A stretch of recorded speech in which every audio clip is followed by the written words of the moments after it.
Okay, so I work for WFTV, part of the Cox Media Group, and about 2 years ago we started looking at drones, and we identified that that was something we wanted to do.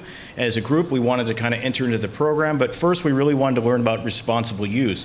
So we started a program, and I'm going to show you a little bit about what we learned, but I'm going to start with what I think is a common misconception of the use of drones.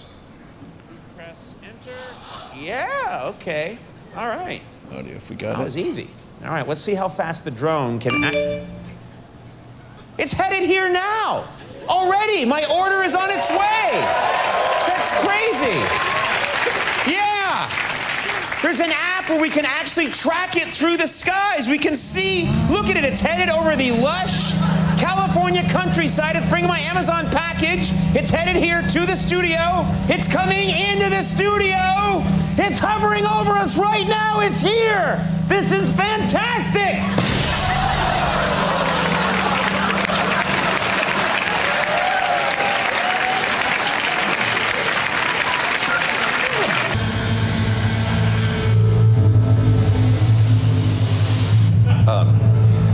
I think we can make it, right? It's okay, Jim. Just stay calm and move as quietly as possible. Everyone understand? No sudden movements.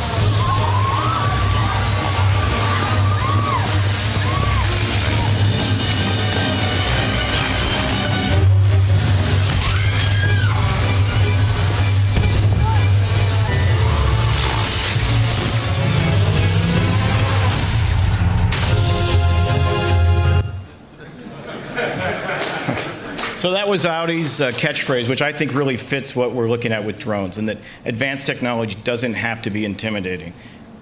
In fact, if you look at, I like this picture here in 1892, Eastman Kodak came with the Brownie, which allowed photographs to be taken without the subjects having to remain stationary. And this launched into a concern among people that this was going to be an invasion of privacy and that people were going to have their images captured without their knowledge, but just another example of how technology sometimes can get ahead of the regulation and the understanding of that.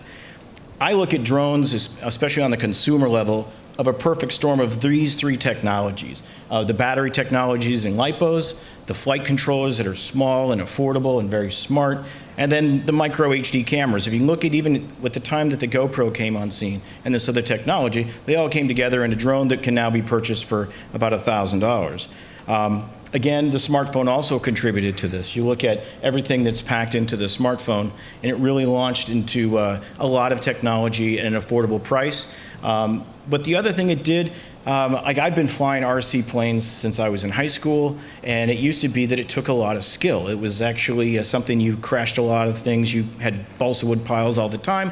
Now you can buy it at Best Buy, you can go in your front yard, and in most cases you can get this thing in the air and bring it back. That changed a lot, and I think that's also brought the numbers of drones that are out there and basically the knowledge of how to fly them responsibility in trouble. So from the media perspective, when this came out, the RTNDA, which is the group that most TV stations are members of, came out to basically mention that this is another tool, that this is something just like any other piece of technology that crosses across our spectrum. We need to evaluate and make responsible use of it.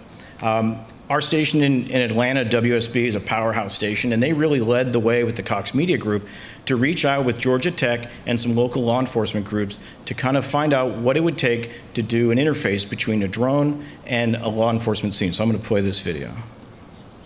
It's a project nearly 2 years in the making, leading the way for unmanned aerial vehicles, or drones, across the country. And partnerships made it happen. WSB TV reached out to the Georgia Tech Research Institute in September of 2014.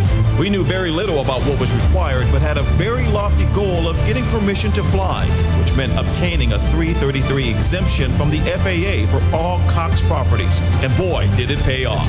We were granted the exemption exactly 1 year later in September of 2015 and aired a package from Stone Mountain Park that same day. You may be asking yourself, what does a meteorologist have to do with a drone? Well, I'm actually a licensed pilot, but I believe that these can play an important part in forecasting and covering weather. And that was just the beginning. We used News Drone 2 to fly over tornado damage, snow, construction at the new Falcon Stadium, even the removal of the iconic Chick-fil-A cow at Turner Field. But a new partnership raised the bar. We teamed up with Gwinnett County Fire and Police to conduct a drill, incorporating for the first time 2 drones plus News Chopper 2, with the FAA and Georgia Tech on hand, and a goal of developing nationwide procedures for drones and news gathering. We were underway.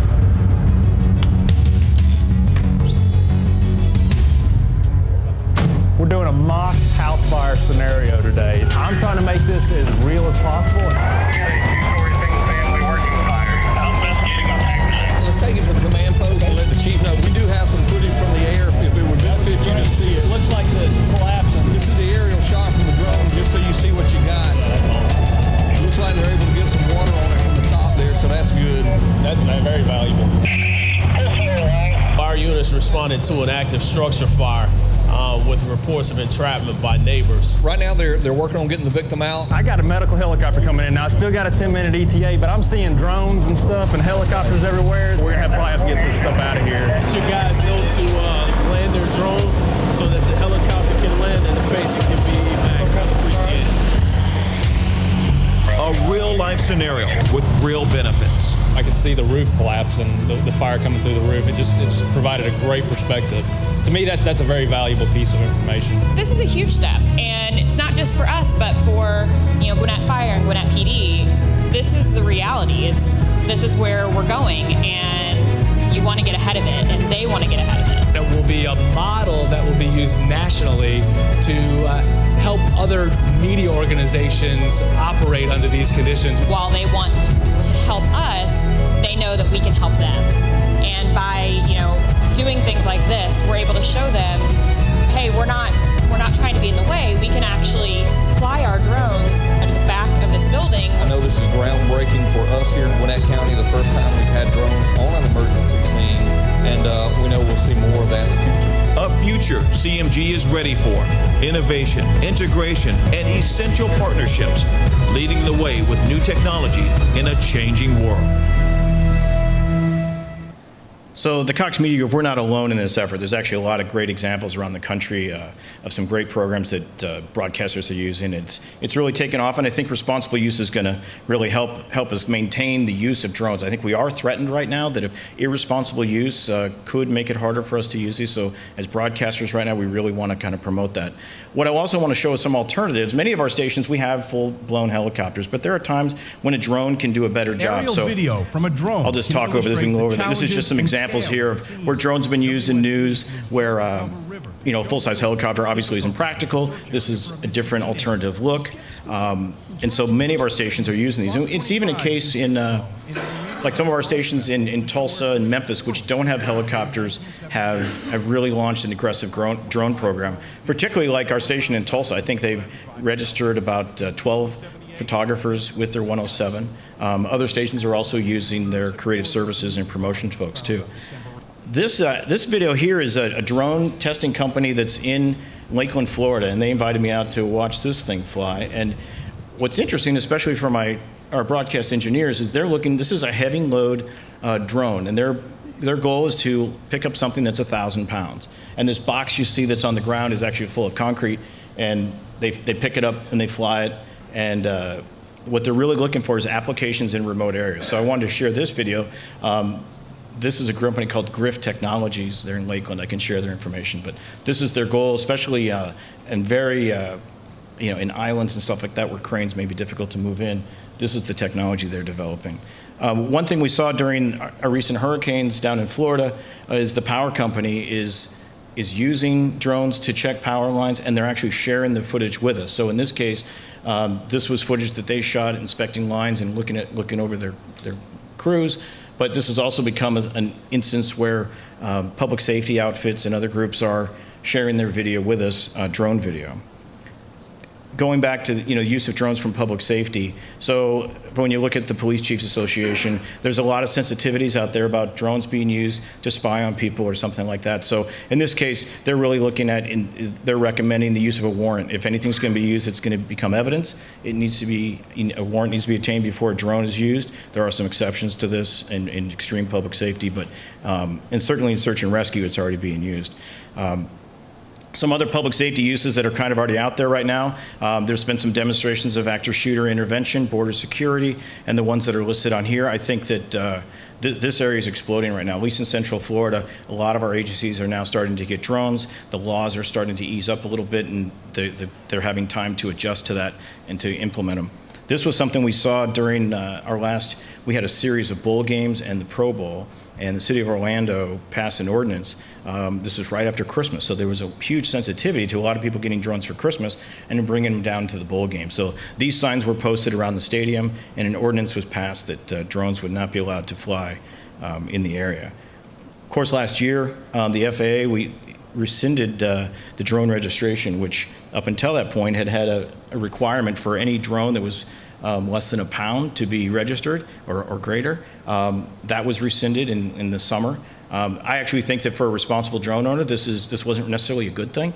I think that certainly it was in conflict with the FAA Modernization Act, which basically had locked down on no new laws regarding drones. But because I think what's happening when you look overseas, there are a lot of examples of drones being used for nefarious reasons. And this is what I think the biggest threat to our industry is right now. You can see this person here has a Phantom 3 with an AK-47, and we've learned from research that I gathered with Griffin sensors that what's being used overseas is they're flying drones in hostile areas, and they're seeing how the enemy engages the drone. They can tell how many people are on the other side of the wall or the fence by what they shoot at it and what their patterns of fire are. So they're being used fast. So this group, Griffin, is an interesting group. So they've been developing drone detection for the military for a couple of years now.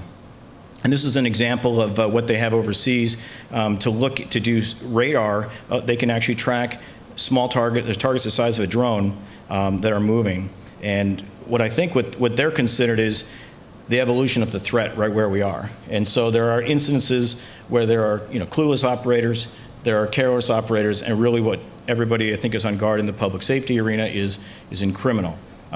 Just last week, I was asked to speak similarly on a group like this with Orange County Fire and our Orlando Police Department. They have a lot of concerns about drones used around the theme parks. And they also invited Griffin Technology to come and talk to them. This is an example of what they're doing at Dallas Airport. So they have a combination of different sensors. They actually can detect the audio frequency of a drone. They can do radar, and then they can also just check the movement and the frequencies. So what's very interesting about this technology, this is an example at an airport, and then when you look at this example, this is everything that they're kind of showing in a mobile platform. Detection within 10 kilometers. They can also detect friend and foe. So we can look at real general aviation that's in the area, hundreds of targets simultaneously. And so this area right now is kind of a new area of drone awareness that's happening out there, and it's at a pretty high level of what we're seeing so far. And again, like you think of installations like Disney has a no-fly zone over it, but Universal and SeaWorld do not, and they're very concerned about how many drones they see and what they're carrying. And I think especially after the incident in Las Vegas, we're all on guard to make sure that something like this doesn't happen in that area.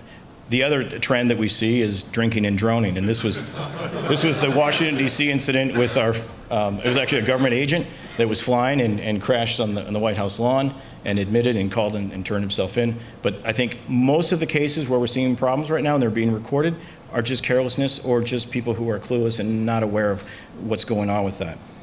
There's one limitation, so even Griffin Technology, which can do a lot to track, the FAA has a lot of restrictions on what you can do as far as knocking them down. The FAA sees a drone as any other general aviation plane, and so technology to knock something out of the air is not allowed right now. And so there are methods where they're trying to figure out how these can be either jammed or brought down. This is an example here that was tested where they were just jamming the 5.8 and the 2.4 spectrum to try and force the thing out of the air. It was effective, but again, when you started jamming frequencies, other things on that frequency are affected, including life life sensors, that sort of thing. The most effective, I think, actually is the net. And if you were in a sporting arena or something like that, that has been the most visible. But really, again, that can fall on somebody. You don't know what that drone might be carrying. And then the other threat, when you look at this, is just threats to general aviation and close encounters. So this, there have been a lot of instances where I think even just last week, there was a confirmed drone strike on a military helicopter where it hit the rotor system and didn't bring it down, but they actually picked up pieces of the drone that it struck. So we've had a lot of drone sightings and near misses. I think a couple weeks ago was the first time there was actually recorded contact. So it's, unfortunately, that's happening. And again, only with education can people, get in front of that. Here's another example. This is LAX. These are just reported sightings. There are a lot of false alarms, actually, when they're investigated. Somebody might see a drone, but it's not infringing on the airspace or it's not in danger, but still they are recorded, as we see here. Where I live in Orlando, we actually have a high level of reported instances, working down the list. In most cases, they're always the multi-rotor. So again, this goes back to the days of balsa wood planes. This was not an issue. This is not what we're seeing as fixed wing Piper Cubs and P-51 aircraft. It's the multi-rotor that are jumping out. So the best thing we can do as a responsible TV station is to fly responsibly. When we show our video on the air, we really try and do that. We also are very careful not to air something that maybe had come into the station that was irresponsible. When I say irresponsible, it might be flying over people, over roads, over cars. It's happened during the hurricane. We had lots of people calling us, offering up their drone footage of their neighborhood or wherever they were flying, and they might have been within restricted airspace. So not only do we want to make sure that our pilots at our station fly responsibly, we want to encourage other people to do the same. There's plenty of apps out there. Most of them are free that you can download, and it'll tell you if you're in a restricted area. This is the FAA's. Kind of shows you. That's what Orlando looks like. So you can tell there's a lot of restrictions in that area. And then locally too, this has become a problem where drones have interfered with flight operations of rescue and firefighting aircraft. So there was a case in California where they suspended the airdrops because of a drone user. So again, that's a dangerous thing. When we went to the Pope's visit. These were signs that are being posted around. So we're starting to see more and more. And then, of course, there's, again, lots of resources online.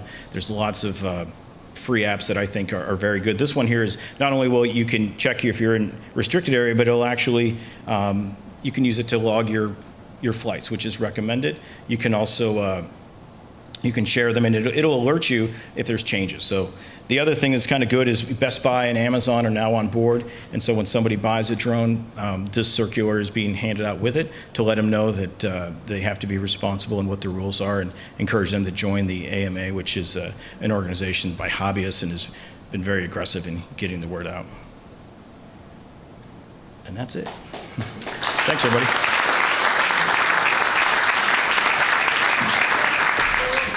We do have a couple of minutes if there are any questions for Dave.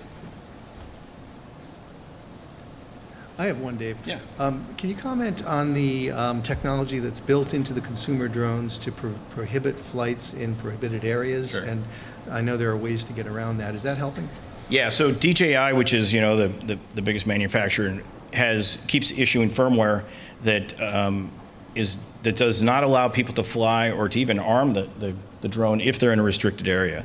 There are some ways that people can hack it, but DJI has actually been the most aggressive in preventing that. If you do not do the firmware update, then you basically bricked your drone.